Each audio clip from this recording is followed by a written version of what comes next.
There's one simple adjustment that you can make in your yoga practice during your vinyasas or when you're moving into Cobra that will change the way it feels in your whole body. So generally, when we go to a Cobra pose, we're coming out of plank position. We go through chaturanga, which is an entirely different tutorial. We'll do that another day, but lowering all the way to the belly. So when you land flat on your belly from plank pose, your hands are directly below your shoulders.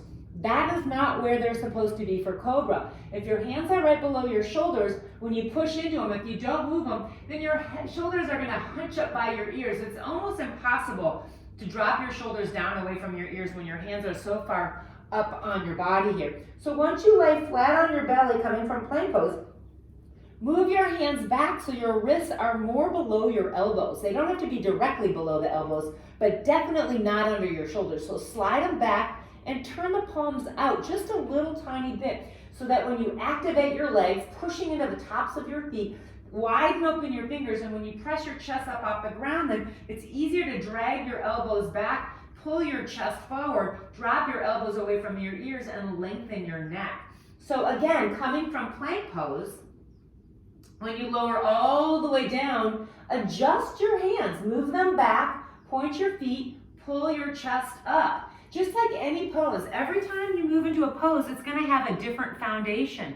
So it seems silly to think that you're gonna keep your feet in place when you go from warrior one, warrior two, or any of your poses. Just like it doesn't make sense that you're coming from a plank pose and then moving into another pose. It's gonna need a new foundation.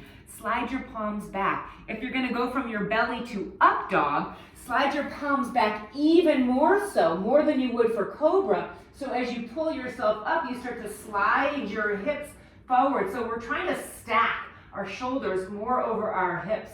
You can still put your knees down, tuck your toes, and get back to down dog from that position.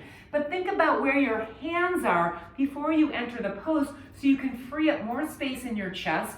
Rotate the shoulders open a little bit by turning your palms open, and you'll have a little more freedom in the pose instead of that restrictive, hunchy shoulder situation that I often see as a teacher. Try that out next time and see if that feels a little more fluid in your transitions from plank to Cobra.